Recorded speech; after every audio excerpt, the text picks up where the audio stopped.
ప్రభునందు ప్రియులారా, దీవెన ఆధ్యాత్మిక కార్యక్రమాన్ని చూస్తున్న మీకు ప్రభు అయిన యేసుక్రీస్తు నామమున శుభాలు.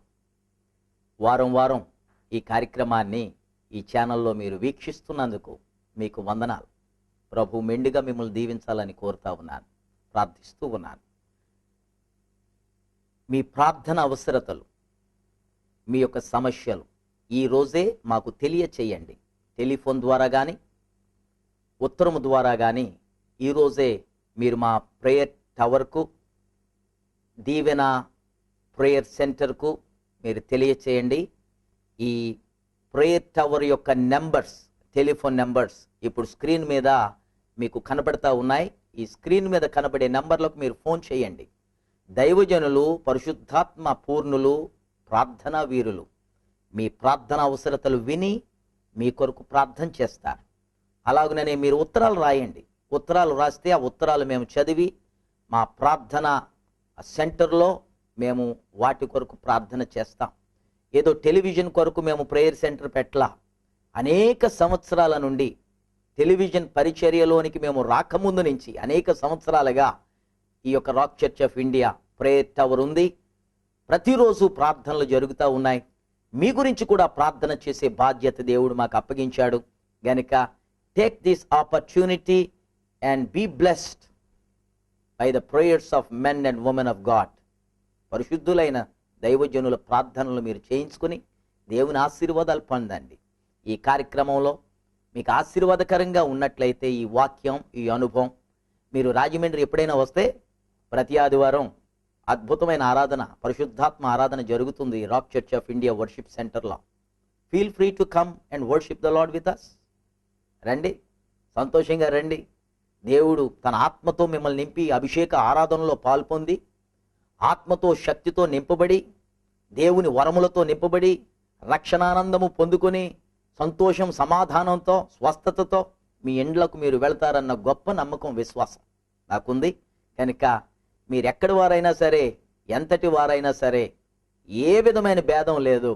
రాక్ చర్చ్ ఆఫ్ ఇండియా తరపున, దీవెన కార్యక్రమం తరపున ప్రేమపూర్వకమైన ఆహ్వానం నేను ఇస్తున్నాను. ప్రతి ఆదివారం ఉదయం 10 గంటల నుండి 1 గంట వరకు ఆరాధన జరుగుతుంది. అద్భుతమైన దేవుని సన్నిధిని అనుభవించండి. తండోపతండులుగా బహుజన సమూహాలు వచ్చి ఈ యొక్క రాక్ సంఘం యొక్క ఆరాధనలో పాల్గొంటూ ఉన్నారు. మీరు కూడా రండి, దేవుని ఆశీర్వాదాలు పొందండి. ఏ విధమైన కాంప్రమైజ్ లేని ఆరాధన, కాంప్రమైజ్ కాని వాక్యం, కాంప్రమైజ్ కాని ప్రార్థనలు మీకు కావాలనుకుంటే అద్భుతమైన సన్నిధిని అనుభవించడానికి ఈ సంఘానికి రండి. ప్రభు మెండుగా మిమ్మల్ని దీవించును గాక. ఆమేన్. రాజులు 2వ గ్రంథము 4వ అధ్యాయం, 2 Kings, the book of 2 Kings chapter 4. దైవజనుడైన Elisha అనే ఒక మహాభక్తుడు ఉండేవాడు. ఆయన మహాపరిశుద్ధుడైన ఏలియా అనే ప్రవక్తకు శిష్యుడు. రాబోయే యేసుక్రీస్తునకు సాదృశ్యంగా కనబడే మహగొప్ప భక్తుడు ఈ ఎలీషా అనే భక్తుడు. ప్రవక్త కర్మేలు పర్వతం మీద ఉన్నాడు. అలా ప్రవక్త గారు బయటికి చూచేసరికి, అరే గహజీ, అయ్యా ఏంటయ్యా అలా చూడరా. చూశాను. ఎవరు అనుకుంటున్నావు? ఏమో షునేమీరాలుందే, ఆమె వస్తుందిరా, పరిగెత్తుకెళ్ళు. భర్త క్షేమమా, బిడ్డ క్షేమమా, కుటుంబం క్షేమమా అని అడుగు. దేవుని బిడ్డలరా, క్రైస్తవ విశ్వాసులకు ఉండాల్సిన హృదయం ప్రవక్త చూపిస్తున్నాడు.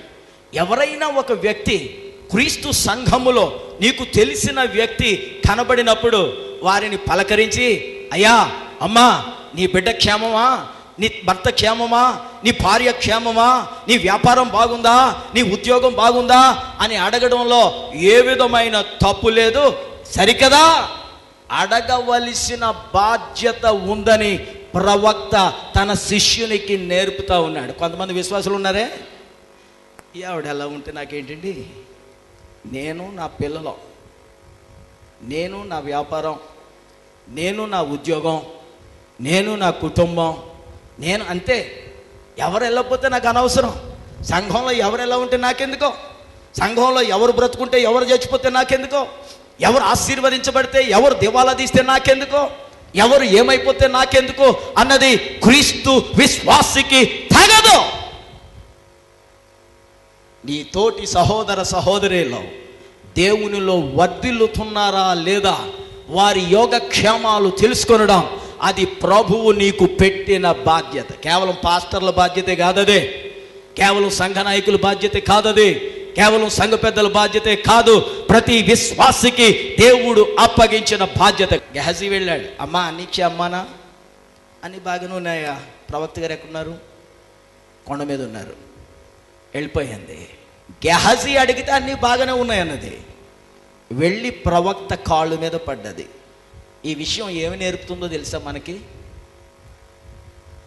ఏ విషయం ఉన్నా అనవసరమైన వ్యక్తులకు చెప్పడం వ్యర్థం.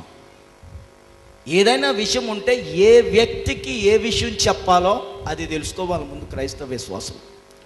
ఎలీషా యేసుక్రీస్తునకు సాదృశ్యం, గెహజీ ప్రకృతి సంబంధమైన మనిషికి సాదృశ్యం.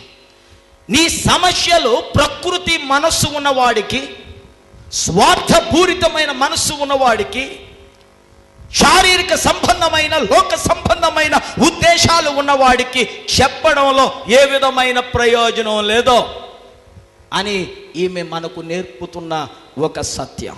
ఎవరికి చెప్పాలి, ఏ వ్యక్తికి చెప్పాలో ఆ వ్యక్తికే చెప్పాలి. కొంతమందికి ఏదన్నా బాధ కలిగితే సంఘంలో వెనకాల బెంచి దగ్గర నుంచి, బాల్కనీ దగ్గర నుంచి, వింగులో ఈ మూల దగ్గర నుంచి వింగులో ఆ మూల వరకు అందరికీ అది చెబితేనే కానీ వాళ్ళకి నిద్ర పట్టదు. మనుషులకు చెప్పడం వ్యర్థం, మనుషులను ఆశ్రయించడం వ్యర్థం, రోజులను ఆశ్రయించడం వ్యర్థం. విను, ఈ తల్లి అతనిని తప్పించుకుని, గెహజీని తప్పించుకుని ఎలీషా కాళ్ళ మీద పడింది. గెహజీ ఎలీషా కాళ్ళ మీద పడుతున్న ఆ షునేమీయురాలను పక్కకు లాగేయడానికి ప్రయత్నం చేశాడు. ఎందుకో తెలుసా? ఈ గెహజీ యేసు ప్రభు దగ్గరికి ఎవరు రావడానికి ప్రయత్నం చేసినా వాళ్లను అడ్డం కొట్టే క్రైస్తవులకు సాదృశ్యం ఈ గెహజీ. కొంతమంది క్రైస్తవులు ఉన్నారే, గుడికొచ్చే క్రైస్తవులను గుడికి రాకుండా చెడగొట్టే వాళ్ళు ఉన్నారు.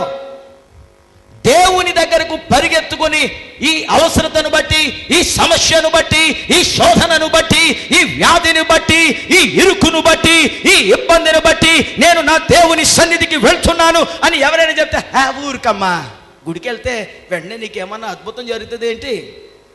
మంత్రాలు వేసేవాళ్ళు మా వీధిలోనే ఉన్నారు, లేకపోతే జాతకం చెప్పేవాళ్ళు ఉన్నారు, లేకపోతే ఇంటికి వాస్తు సరిగా ఉందో లేదో ఒకసారి చెక్ చేయించుకోవాలా, వాళ్ళ దగ్గరికి ముందు వెళ్ళాలమ్మా. గుడికి వెళ్ళి పాదిరి గారితో ప్రార్థన చేయించుకుంటే ఏం ప్రయోజనం ఉంటుంది? ఇప్పుడు అద్భుతం కోసం పరిగెట్టడం, దేవుని సన్నిధికి వెళ్తే అవసరతలు తీర్తాయా, సమస్యలు తీర్తాయా, శోధనలు తీర్తాయా, బాధలు తీర్తాయా, కష్టాలు తీర్తాయా అని చెడగొట్టే వాళ్ళు క్రైస్తవులు చాలామంది ఉంటారు. బయట ఉండరు వాళ్ళు. గెహజీ ఎక్కడున్నాడు? సాక్షాత్తు దేవుని సన్నిధిలోనే ఉన్నాడు, ప్రవక్త దగ్గరే ఉన్నాడు. ఆ మనిషి వచ్చి ప్రవక్త కాళ్ళ మీద పడతా ఉంటే ఆగో, ప్రవక్త గారి దగ్గరికి వెళ్ళకూడదు. చాలామంది క్రైస్తవులు ప్రభువు దగ్గరికి వెళ్ళే వారిని అడ్డం పరిచే క్రైస్తవులు చాలామంది ఉన్నారు. ఈ దేశంలోనే కాదు, చాలా దేశాలు ఉన్నారు. గుడికి వెళ్తావా? గుడికి ఎందుకో? మొదటి తారీఖుని ప్రభు బలిస్తారు, అప్పుడు వెళ్తే చాలు, మిగతా 3 వారాలు అనవసరం. మొదటి ఆదివారం వెళ్ళి చంద చేస్తే చాలు.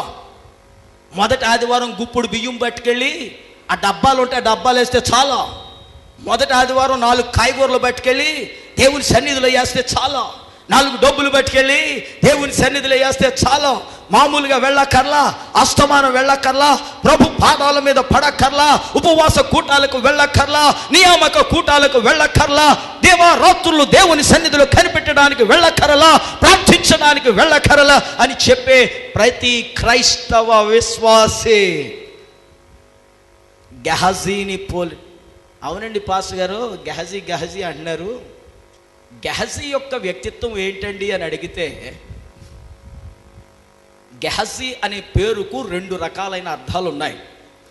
ఒకటి వ్యాలీ ఆఫ్ ద విజన్, లోయ వంటి దృష్టి గలవాడు. రెండోది తృణీకరించువాడు.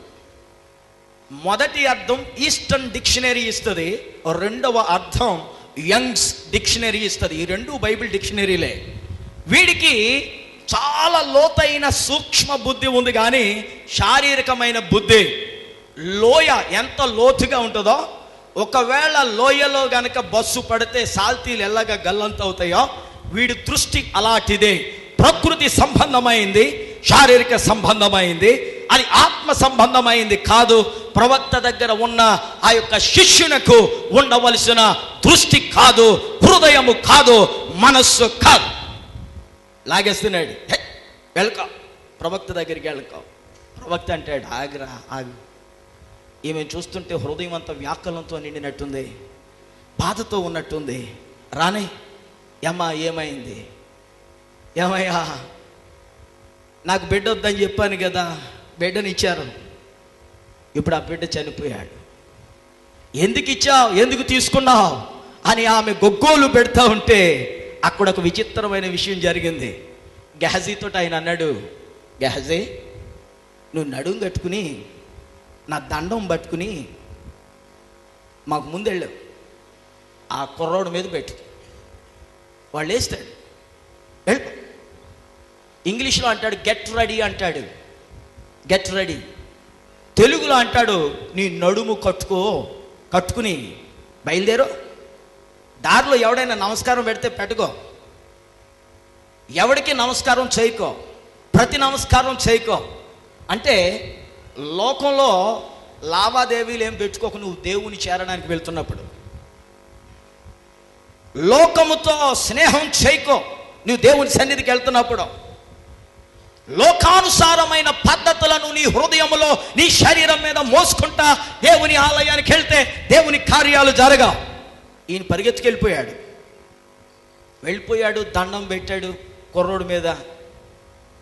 ఏమవలా మరలా తిరిగి వచ్చాడు. ఎలీషా గారు, మీరు చెప్పినట్టే వెళ్ళానండి, కానీ ఏం జరగలా. అరే, ప్రవక్త మాట జరగకుండా ఎలా ఉంది? ఎలీషా మాట ఎందుకు నెరవేరలేదో? ఎలీషా పంపాడు, ఆజ్ఞ ప్రకారం శిష్యుడు వెళ్ళాడు, అయినా కుర్రాడు లేవలేదు, బ్రతకలేదు. ఏ ప్రవక్త అబద్ధం చెప్పాడా? ప్రవక్త దండంలో పవర్ లేదా? ప్రవక్త మాటలో శక్తి లేదా? ప్రవక్త చెప్పిన మాట సత్యము కాదా అంటే సత్యమే. ఎందుకు జరగలేదు ఒక క్షణం ఆలోచించాలి మనం. ప్రవక్త దండం యేసుక్రీస్తు మనకు ఇచ్చిన అధికారమునకు సూచన, వాక్యపు అధికారమునకు సూచన, దేవుని లేఖనమునకు సూచన. యేసయ్య తన ఉచితమైన కృప ద్వారా మనకు అధికారం ఇచ్చాడు. మనం యోగ్యులమని కాదు, మనం గొప్పవారమని కాదు, మనం ఏదో ఆకాశము నుండి ఊడిపడ్డామని కాదు. ఆయన ఎందుకు ఆయన వాక్యాన్ని మనకు ఇచ్చాడు, ఆయన ఎందుకు ఆయన వరములను మనకు ఇచ్చాడు, ఆయన ఎందుకు ఆయన అధికారాన్ని మనకి ఇచ్చాడంటే మనం ఏదో ఆకాశం నుంచి రాలిపడ్డ వాళ్ళు మనకి కాదు. ఏ యోగ్యత లేని మనలను, అయోగ్యులమైన మనలను యోగ్యునిగా ఎంచాడు అంటాడు భక్తుడైన పౌలు. ఎందుకు జరగలేదో తెలుసా? ప్రవక్త ముందే చెప్పాడు గెహజీతో, అరే బాబు నీ నడుం కట్టుకోరా, ఆ కార్యం చేయకముందు వెళ్ళడానికి. నడుం కట్టుకోవడం అంటే ఏంటి తెలుసా? ఈ రోజుల్లో రకరకాల ఫ్యాషన్స్తో కూడిన బెల్ట్లు వచ్చినాయి. ఆ బెల్ట్లు పెట్టుకుని నడుము కట్టుకోవడం కాదు. పేతురు మొదటి పత్రిక 1వ అధ్యాయం 13వ వచనంలో మీ మనస్సు అనే నడుము కట్టుకో అని ఉంది. నిబ్బరమైన బుద్ధి గలవాడై ఉండని ఉంది. ఆ తర్వాత ఏం రాస్తాడో తెలుసా? ఆయన పరిశుద్ధుడు గనక పరిశుద్ధుడిగా ఉండడానికి ప్రయత్నం చేయండి అని ఉంది. ఎలీషా ఈ గెహజీతో చెప్పడానికి కారణం ఏంటి తెలుసా? మనస్సు కట్టుకోమని, లేకపోతే నడుము కట్టుకోమని. వీడి మనస్సు ఎలాంటిదో ఎలీషాకు బాగా తెలుసా? మన మనసులు ఎలాంటియో ఎలీషాకు బాగా తెలుసో. మన ఉద్దేశాలు ఎలాంటియో ఎలీషాకు బాగా తెలుసో. మన ప్రయత్నాలు ఎలాంటివో, మన యొక్క హృదయము ఎలాంటిదో, మన భక్తి ఎలాంటిదో, మన సిద్ధపాటు ఎలాంటిదో, మన నడక, మన పడక, మన చూపులు, మన క్రియలు ఎలాంటివో ప్రవక్తను పోలిన యేసునకు తెలుసా. ఎలీషా ఎందుకు చెప్పాలి? ఎప్పుడు కూడా ఉండేవాడికి. ఉదాహరణకి మా జేమ్స్ గారిని బ్యాంకు పంపుతూ ఉంటాను తరచుగా. చెక్ ఇచ్చేస్తానే వెళ్ళిపోతాడు, తెస్తాడు అంతే. చెక్ ఇచ్చినప్పుడు ఇదిగో ఇది బ్యాంక్ చెక్ తెలుసా, దీని మీద నువ్వు సంతకం పెట్టాలి తెలుసా, ఇది బ్యాంక్ నెంబర్ తెలుసా, ఇది అకౌంట్ నెంబర్ తెలుసా, ఇవన్నీ కొత్తగా చెప్పాలా? ఏ బ్యాంకుకి వెళ్ళాలో చెప్పాలా? చెప్పండి, ఏ బ్యాంక్కి వెళ్ళాలో చెప్పాలా? మనోళ్ళు కిరాణాకి వెళ్తారు, ఏ కిరాణా కొట్లు కొనాలో చెప్పాలా? అక్కర్లా. మరి ప్రవక్త గెహజీకి వెళ్ళు అని చెప్తే సరిపోద్ది కదా. నడుం బిగించుకో, ఎవడికి నమస్కారం చేయకు, ఎవడితో మాట్లాడుకో, ఎవడికి ప్రతి నమస్కారం చేయకండి ఎందుకు చెప్పాడు? ఎలీషాకు ముందే తెలుసాం ఈయన్ని వెళ్ళమంటే తిన్నగా వెళ్ళడానికి, రాజకీయాలు ఎక్కువని. ఈ దారిలో చాలామంది విశ్వాసుల కుటుంబాలు ఉంటాయి. దీంట్లో మళ్ళా ఈవిడికి ఒక గుంపు, ఆయనకు ఒక గుంపు, ఈ సంఘ పెద్దకు ఒక గుంపు, ఆ సంఘ పెద్దకు ఒక గుంపు, ఈ కులమోడికి ఒక గుంపు, ఆ కులమోడికి ఒక గుంపు. సార్వత్రిక సంఘంలో గెహజీలు చాలా మంది. గెహజీలు అంటే దేవుని సేవకులే కాదు, గెహజీలు అనగా విశ్వాసులు. నీ ఇంట్లో ఎందుకు అద్భుతాలు జరగడం లేదు? పాదిరి గారు వచ్చారండి, నూనె రాసి ప్రార్థన చేశారండి, ఏం జరగలేదండి. ఎందుకు జరుగుతుంది? ముందు నువ్వు నడుం కట్టుకో, బుద్ధి సరి చేసుకో, నడక సరి చేసుకో, ప్రవర్తన సరి చేసుకో, నీ మాట, నీ వ్యక్తిత్వం, నీ బుద్ధులు, నీ ప్రవర్తన, నీ జీవిత శైలి నువ్వు సరి చేసుకో. ఎవరికి నమస్కారం చెప్పకూడదంట, అంత యారోగెంటా కాదు. వినో, ఈ నమస్కారాలు, ప్రతి నమస్కారాలు లోకానుసారమైన పద్ధతులకు సూచన. ఇదిగో మనమంతా ఆరాధనకి వెళ్తున్నాం, లేక నువ్వు ముందెళ్ళి ఎదురురా, మా ఆటోకి ఎదురురా, మోటార్ సైకిల్కి ఎదురురా, మా కారుకి ఎదురురా, ఇవాళంతా మంచిగా జరిగి వచ్చేదేమో ఆరాధనకి. ఎదురెవరు రావాలా? భార్య రావాలా. ఎందుకో? గుడికి వెళ్తాడు కానీ మనసు మాత్రం శరీర సంబంధమైన మనస్సు, లోకానుసారమైన మనస్సు.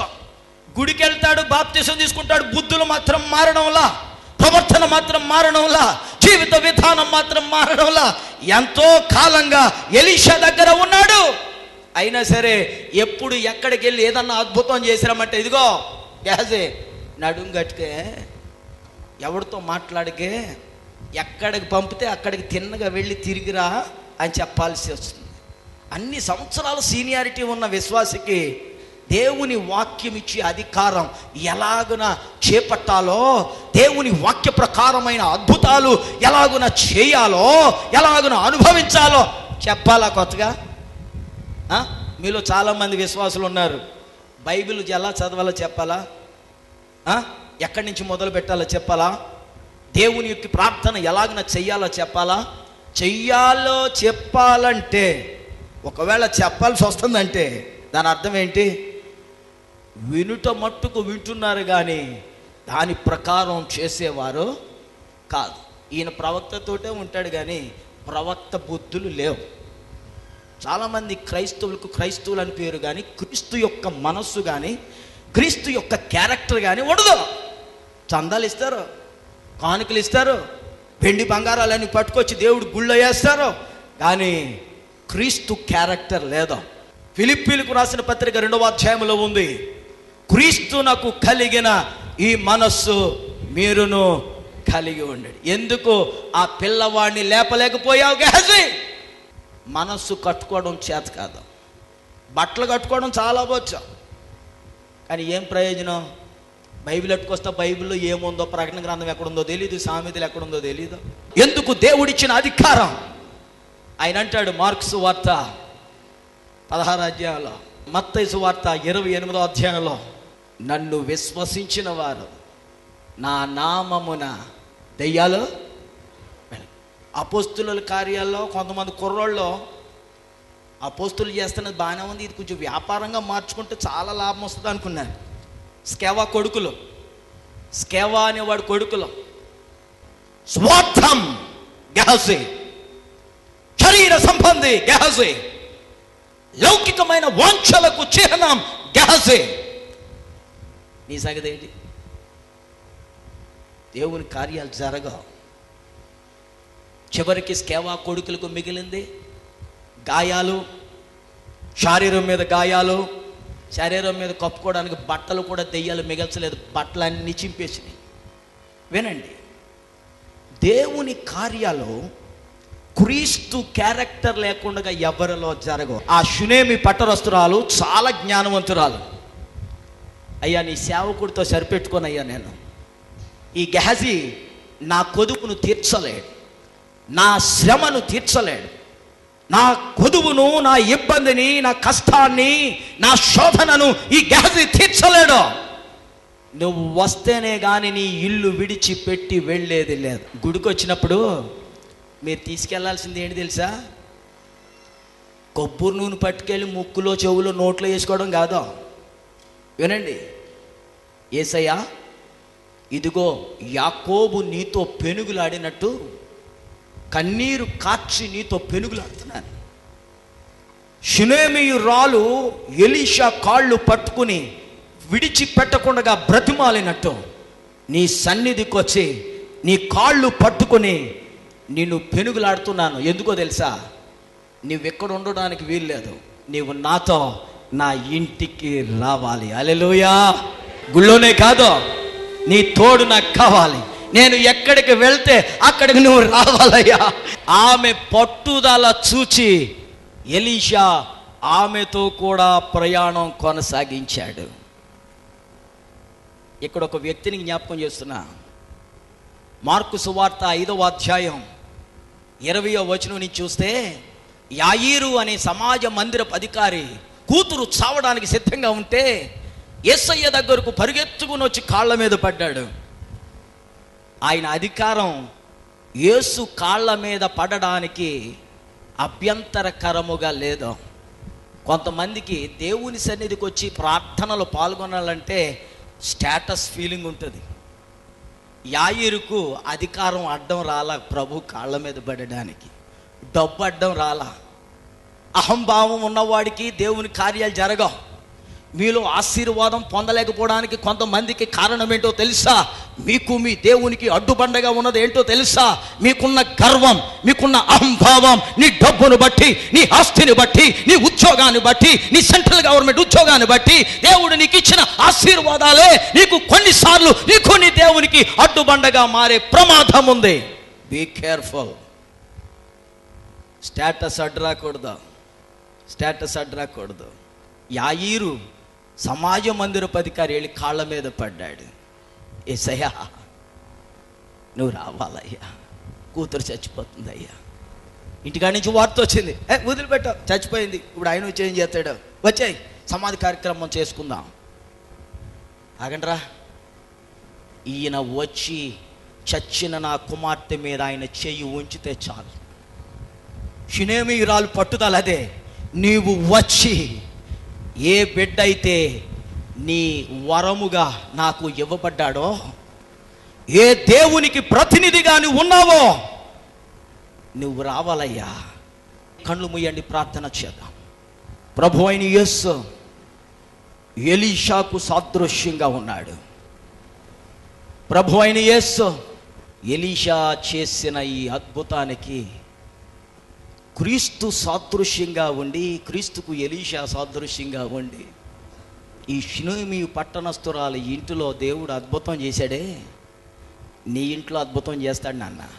నీ కుమారుని బ్రతికిస్తాడు, నీ కుమార్తెను బ్రతికిస్తాడు. మహాపరిశుద్ధుడవైన మా పరమ తండ్రి, ఈ ఎండలో, ఈ గాల్పులో, ఈ వడగాల్పులో నీ బిడ్డలు నేను ప్రేమించి నీ సన్నిధికి వచ్చారయ్యా. వారిని రెక్కల నీడలో భద్రపరచయ్యా. నీ రెక్కల నీడలో మమ్మల్ని భద్రపరచు స్వామి. నీవు లేకపోతే మేము లేమయ్యా. నీ నీడ లేకపోతే మా నీడ కాదయ్యా. నీ తోడు లేకపోతే మాకున్న తోడు తోడే కాదయ్యా. నీ అండ లేకపోతే మా ఖండ బలము ఎందుకు పనికి రాదయ్యా. నీ మాట కావాలి, నీ కనికరము కావాలి, నీ తోడు కావాలి. నీవు రావాలి, మాతో మా గృహాల్లో కాపురం చెయ్యాలి. అదే మా ప్రార్థన.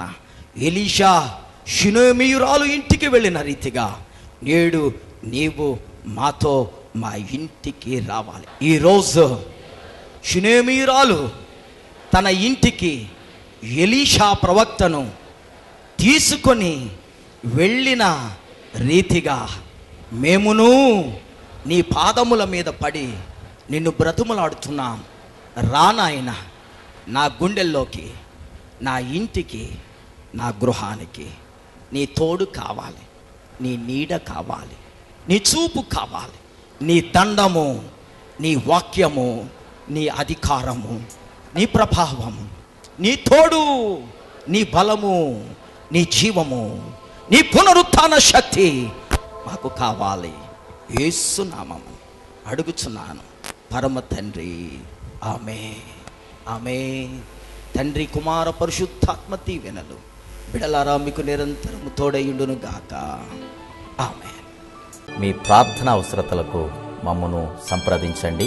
Our phone numbers are 9440272335 and 99590479993 and 0883246248. May God richly bless you. దీవెనా దీవెనా యేసయ్య దీవెనా అక్షయమైన ఆత్మీయ దీవెనా విశ్వమంతటా వెదజల్లే వినుమా ప్రియజనమా విశ్వసించుమా